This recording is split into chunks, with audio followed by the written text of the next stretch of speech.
Hello, and welcome to the UC Berkeley Extension International Programs Information Session about life in Berkeley. In this presentation, we will talk a little bit about what you can expect while living in Berkeley and tips for a smooth transition to life in California. If you have joined us for our previous information sessions on visas and housing, then you may already know who I am. But for those of you who don't know, let me begin by introducing myself.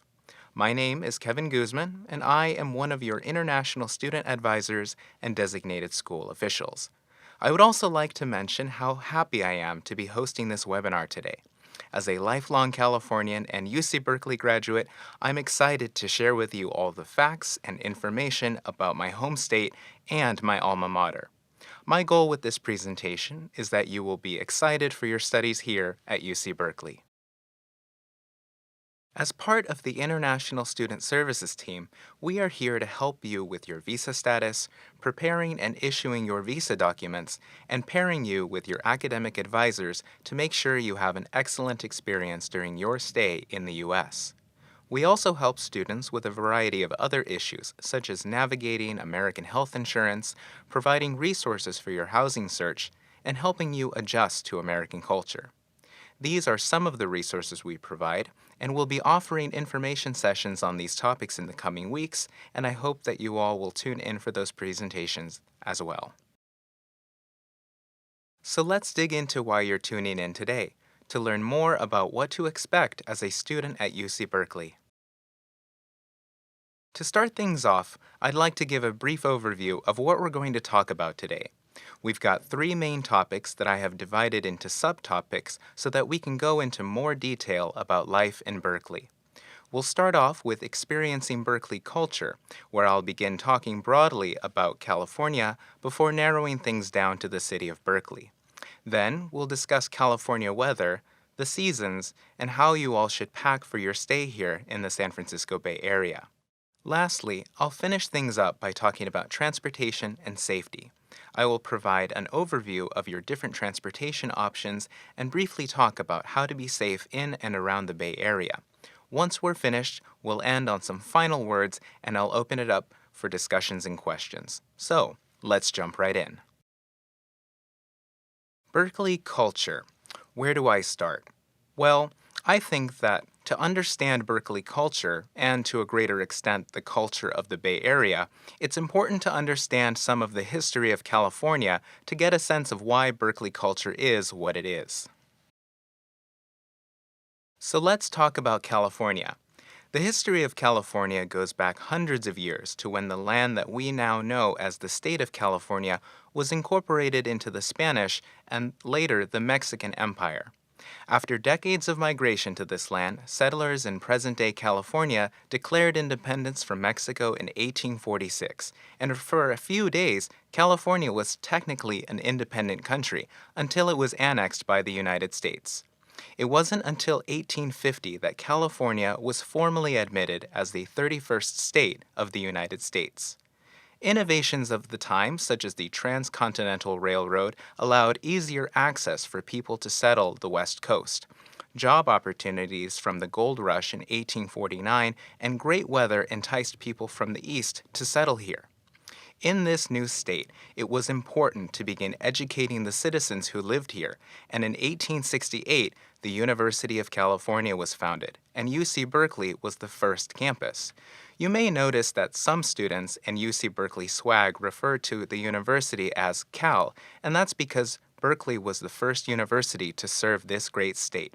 From its humble beginnings educating the settlers and residents of the booming Bay Area in 1868, UC Berkeley has grown into one of the premier public institutions of higher education and home to 42,500 students as of 2018.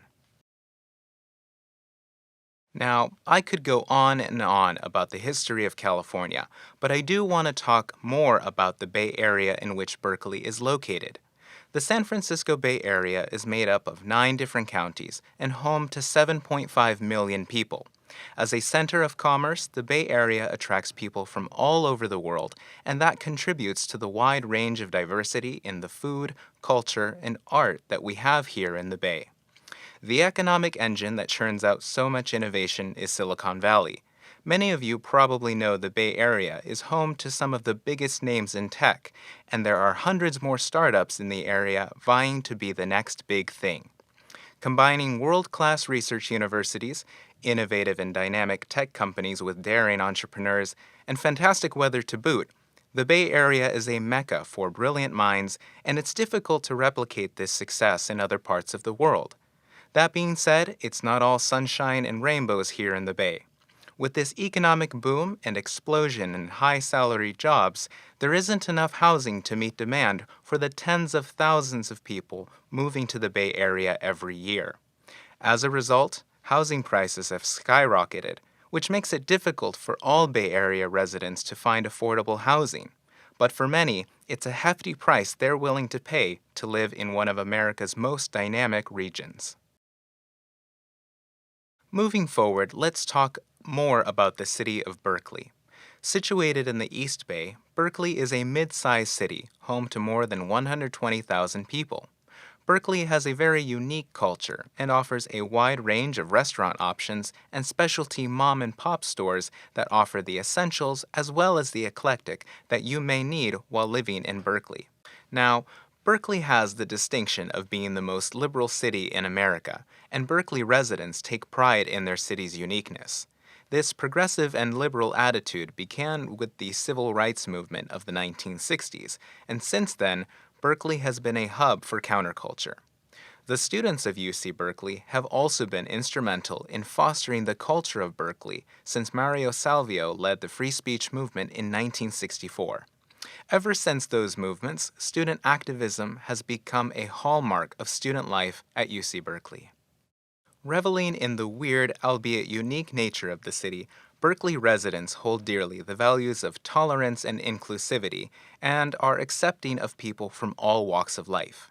This tolerance for the unconventional and the bohemian made Berkeley a haven for the hippie counterculture that took root in the 1960s. Now, the last point I would like to make is that homelessness and poverty are real issues here in Berkeley and in the Bay Area in general. Depending on where you're from, seeing homeless people in America may come as a surprise. As I mentioned before, we have to remember that the Bay Area offers many opportunities for job seekers, but housing has not been able to keep up with demand. Many Bay Area residents have difficulty finding affordable housing. Additionally, Berkeley embraces the unconventional and is generally tolerant of homelessness and understanding of the factors that lead to homelessness. The point I'm trying to make here is that you will see individuals who are homeless during your studies here at UC Berkeley. However, please remember that in Berkeley, we are tolerant of alternative lifestyles and do not pass judgment on how individuals may have become homeless. These individuals are still members of our community and deserve our respect. If this concerns you or makes you uncomfortable, please visit our office to talk about these issues. It is our responsibility to ensure that you feel safe during your stay in Berkeley. Additionally, I mentioned previously that student activism is strong at UC Berkeley, and students tend to organize marches or protests for any number of causes. That being said, as your international student advisor, I do not recommend that you participate in these events, especially when we consider that any arrests may jeopardize your F1 visa status. Having said all that, let's turn our attention to more lighthearted topics. As a UC Berkeley Extension student, you will have access to much of the student life that UC Berkeley has to offer. We have more than 1,000 student groups on campus, so if you have an interesting hobby, there probably is a student group for you to find friends who have the same interest. We also have a ton of sporting events that you can attend and root for our home team. If you're here in the fall, I highly recommend that you go see a football game. Whatever sport you're interested in watching, make sure you buy your tickets, invite some friends, and root for our great Cal teams. If you are looking to attend events on campus, visit the Events and Attractions page on the UC Berkeley website to learn more about the latest goings-on on campus. You can find many free or low-cost events to spice up your weekends when you are not staying up late studying in the library. If health and fitness are your interests, we also have the RSF, or Recreational Sports Facility. For those of you who will receive a Cal 1 card with your program, you will be able to enter the RSF and work out. Even if you do not receive a Cal 1 card, you can still join the RSF after paying the membership fee. It's very popular among UC Berkeley students, so don't be surprised if it is incredibly busy. For a ton of additional information, I suggest visiting the Campus Life page on our UC Berkeley website, listed here. Lastly, I want to mention that in addition to exploring the East Bay, you will also be able to explore San Francisco. Using our metro system, it's just a 25-minute ride from downtown Berkeley to San Francisco, which makes things very convenient for you to explore the city by the bay. San Francisco is a city rich in history and culture, and I couldn't possibly cover it in one slide, but I highly recommend that you all take time to explore some of SF's beautiful parks, stroll through some of our best museums, and when the sun goes down, enjoy the restaurants and nightlife that make SF such a cool place to live. Depending on your program, some of you might be taking courses at our Extension campus in San Francisco. Located in the downtown area, our SF campus is conveniently located near the metro, so getting to your class should be a breeze. We also host a variety of free and low-cost events at our SF location, so be sure to check it out. Now that we've talked about Berkeley and the Bay Area, let's talk about the weather and what you should pack. Growing up in California, I must say we are blessed with some great weather. It doesn't get too cold, we receive plenty of warm, sunny days, and we still have seasons during the year. Let's start with summer. Summers in Berkeley are generally mild, with average high temperatures ranging from 21 to 24 degrees Celsius and dropping down to 10 to 12 Celsius during the night. Occasionally, we do have days where temperatures might hover around 30 to 35 degrees Celsius, but this is usually rare. That being said, please remember that most buildings and homes do not have air conditioning, and staying cool can be difficult. On these days, remember to stay cool and stay hydrated. After the heat dissipates towards late October and early November, we enter my favorite season, autumn, or some call it fall. Like our summer, autumn in the Bay Area can remain particularly warm, but generally temperatures begin to drop to 18 to 24 degrees Celsius. Ultimately, one of the hardest adaptations you will have to make is how to dress for the weather. I'm not kidding when I say that you might be in a sweatshirt in the morning, a t-shirt and shorts at noon, and then back to a sweatshirt and pants in the evening, just as the fog rolls in. I've been living here for years now, and sometimes I still can't dress correctly for the different temperatures we have during the day. Things become a little more predictable in winter, though. You can count on it being cold and wet for a few months during the year, so make sure you are prepared with a good umbrella. Temperatures in winter can range from 14 to 16 degrees Celsius. California winters are mild, and rarely do we experience extreme cold or snow. If you are planning on seeing snow, you're not too far away from Lake Tahoe and all the ski resorts. While it rains in the Bay, the Sierra Nevada mountains to the east receive plenty of snow, so if winter sports are your thing, I highly recommend that you check out Lake Tahoe. Once you are at your wits' end with the rain and you're finally ready to leave your house without needing a raincoat and umbrella, we arrive at spring. Love it or hate it, all that winter rain breathes new life into much of California's drought-parched land. There is a narrow window of time where everything becomes lush and green, and this is the best time to explore some of our state and national parks like Yosemite and Big Sur. So, to sum things up, please remember to pack and dress in layers. It's not uncommon to have a summer day start off cold with gray skies and fog, then have it warm up, forcing you to remove your sweater, and just when you begin to enjoy the warmth, the fog rolls in again and you're reaching for your jacket as the cool air settles in for the night. I would recommend that you pack more pants than shorts because as the fall semester progresses, the days will become cooler. Also, our summers are not very hot like they are in Southern California where I'm from, so shorts are even less necessary. I believe flannel shirts will become your best friend since you can layer up with a jacket, but then roll up the sleeves or remove the flannel shirt altogether if it becomes too hot.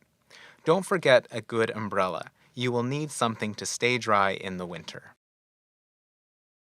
Let's switch gears and talk about transportation and safety, two very important topics that you'll need to know if you plan on making the most of your time in Berkeley. First, I want to talk about AC Transit, which is short for the Alameda Contra Costa Transit District. AC Transit runs bus lines all throughout Alameda and Contra Costa counties in the East Bay, and these buses are very important in getting students to and from campus. To use these buses, I recommend obtaining a Clipper card, which is a card that can be loaded up with cash value and used on many different transit companies in the Bay Area. Depending on your program, you may be given an Easy Pass, which functions the same way as a Clipper card.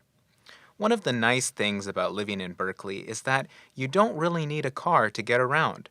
With more than 150 bus routes, AC Transit can take you pretty much anywhere you want to go, including across the bay and into San Francisco. To learn more about the bus system, visit the UC Berkeley Parking and Transportation website.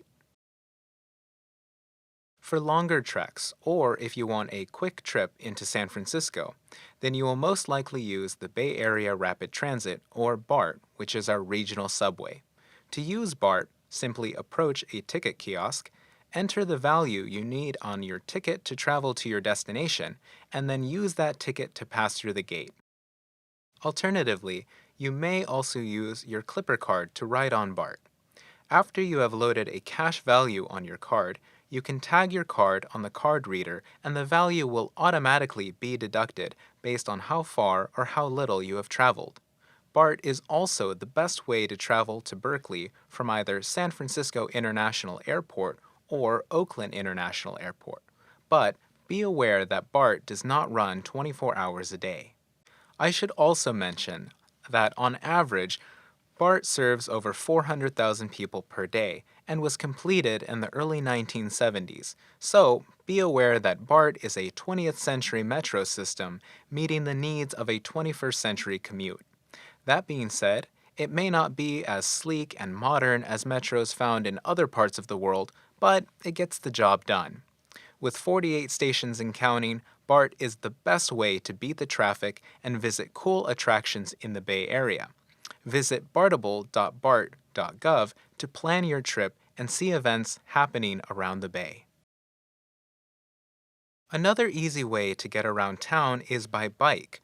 Whether you decide to purchase a bicycle during your stay or choose to use the new Ford Go bikes, you can easily traverse the city on Berkeley's bicycle boulevards. Personally, I like the freedom that riding a bike gives me when I am running errands in the city, and I regularly ride my bike from Berkeley to Emeryville to do some shopping, and it's about a 15-kilometer ride round trip using the bicycle boulevards and bike trails. If you do decide to bike around the city, please remember to follow the rules of the road. For example, pay attention to stop signs and do not ride against the flow of traffic. And I highly recommend you wear a helmet.